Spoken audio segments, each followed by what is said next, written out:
నారాయణం నమస్కృత్య నరం చైవ నరోత్తమం దేవీం సరస్వతీం వ్యాసం తతో జయముదీరయేత్.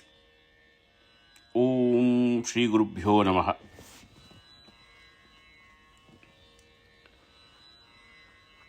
We are discussing about Bhagavad Gita. Bhagavad Gita does not begin with Krishna. It does not begin with philosophy at all. It does not even begin with Arjuna's confusion. It begins with a human weakness. The Gita opens by placing before us two totally different people. One is Dhritarashtra, a king who cannot see anything clearly.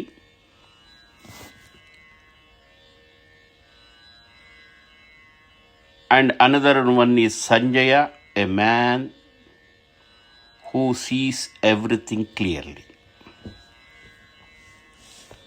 It looks like this contrast is very deliberate. Before teaching wisdom, Gita first shows us what lacks wisdom. Look at the first shloka. Dhritarashtra uvacha dharmakshetre kurukshetre samaveta yuyutsavah mamakaha pandavaschaiva kima kurvata sanjaya.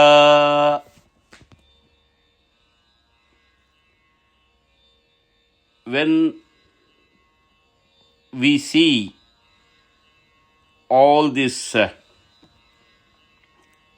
shlokas word by word meaning, Dhritarashtra uvacha, it means Dhritarashtra said. Dharmakshetre, in the field of righteousness. Kurukshetre, the particular battleground named after Kurukshetra.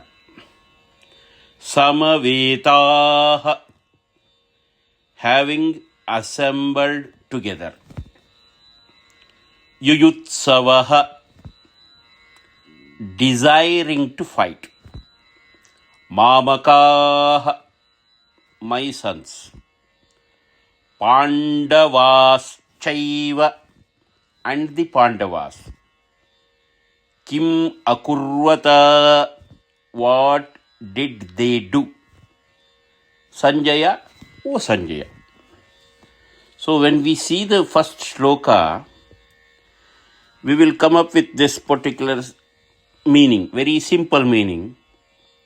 Dhritarashtra said, "O Sanjaya, when my sons and the Pandavas gathered together on the sacred land of Kurukshetra, all eager to fight, what did they do?" That's it. So we will move on for the next shloka, and we will go again, and we will understand word by word meaning and the simple meaning and simple essence of that particular shloka, and move forward. But when you go deeper into the meaning, we will see the extraordinary outcome of this particular shloka. This verse looks very simple, but it is not. It shows whole character of Dhritarashtra. Dhritarashtra is blind by birth. But the Gita is not concerned about his physical blindness at all. It is revealing his inner blindness by showing his usage of one particular word, mamakaha. Notice the word mamakaha. Mamakaha means my sons. He does not say both sides. He does not say right and wrong. He does not say justice and injustice.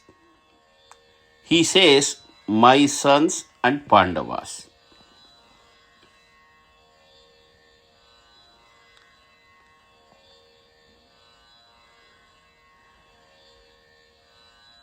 Pandavas simply by name, not as my nephews or anything. This reveals inner bias and attachment.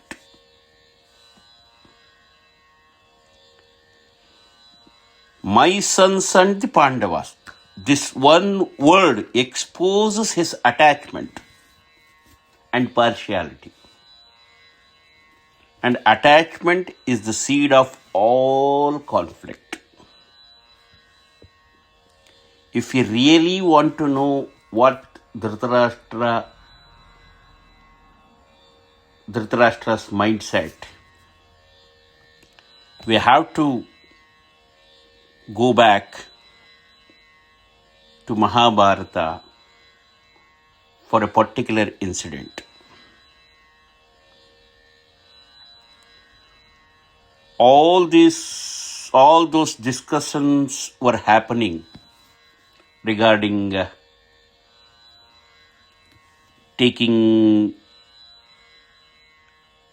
give away the throne, or before the battle was finalized, there was lots of discussion. Once Dhritarashtra sent his messengers to Dharmaraja, of course Yudhishthira, with this message. He said, you Pandavas are very good. I know my sons are bad. But you already have experience living in the forest. You know how to suffer, adjust, and survive. So leave the kingdom to my sons and go away again.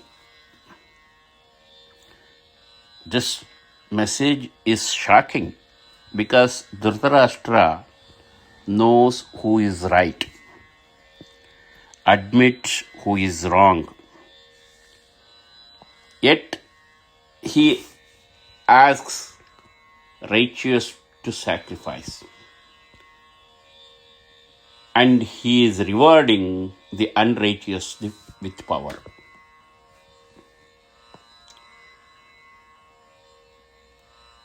So, this completely reveals inner bias and attachment, which is the root cause of suffering. So, the problem is not ignorance. The problem is lack of courage to stand by dharma. So this particular shloka completely reveals Dhritarashtra's mindset, attachment, and partiality. Just that particular mamakaha word exposes Dhritarashtra's character. And Shloka starts with Dharmakshetra. Kurukshetra is not introduced as a battlefield first.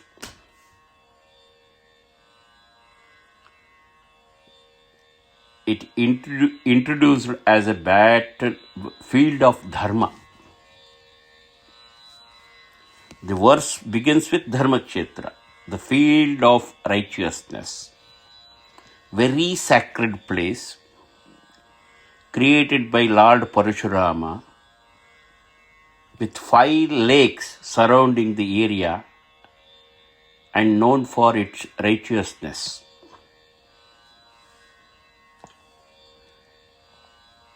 So, this tells us one great message. Every conflict in life is first a moral conflict before it becomes an external one. Means a home is Dharmakshetra. A family is Dharmakshetra. A school is Dharmakshetra.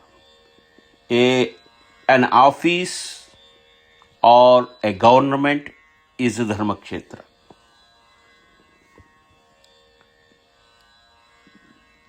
Conflict begins not when people fight, but when fairness is compromised. Kurukshetra becomes a battlefield only because Dharma was ignored earlier.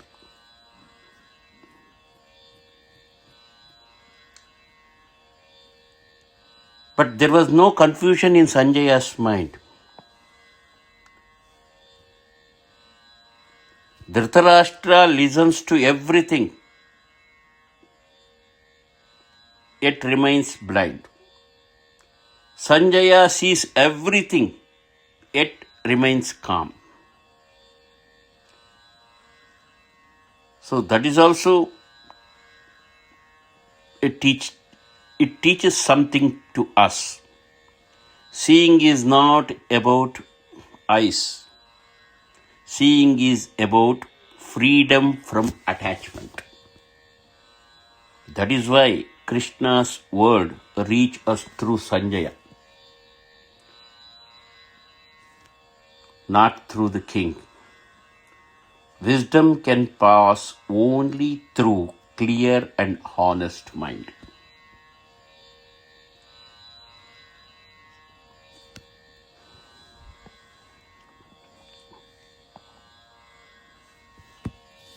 When study this particular shloka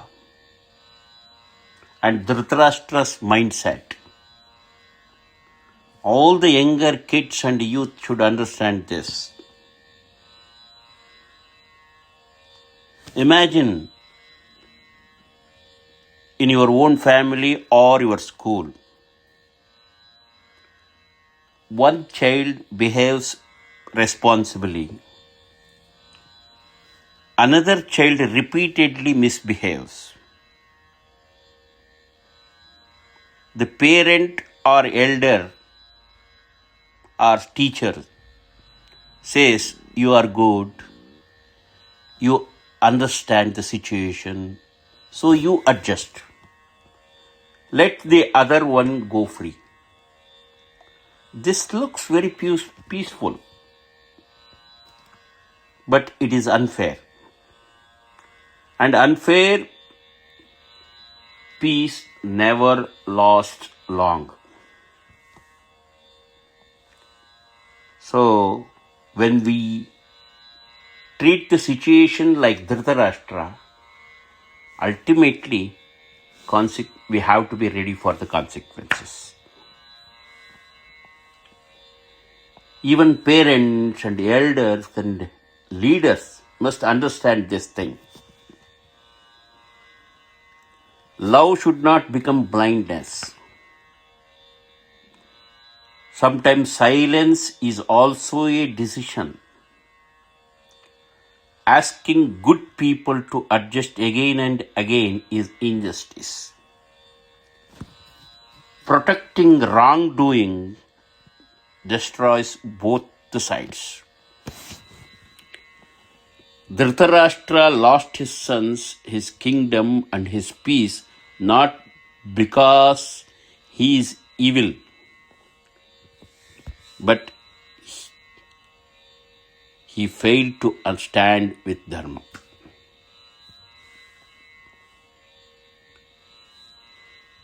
Why this particular shloka in the beginning of the Bhagavad Gita?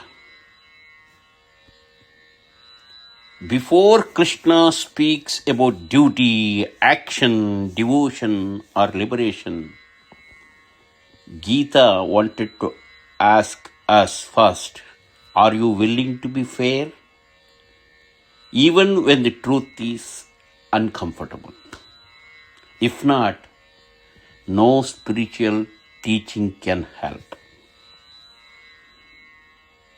So, when attachment replaces fairness, conflict becomes unavoidable in families, leadership, and society. That is why the Bhagavad Gita begins not with God speaking, but with a human mistake, and that is where our learning truly begins. God bless you all. Hari Om. Om Sham. Sarve bhavantu sukhinah. Sarve santu niramayah. Sarve bhadrani pashyantu. Ma kaschit dukkha bhag bhavet. Om Shantihi. Om Shantihi. Om Shanti. Hari Om.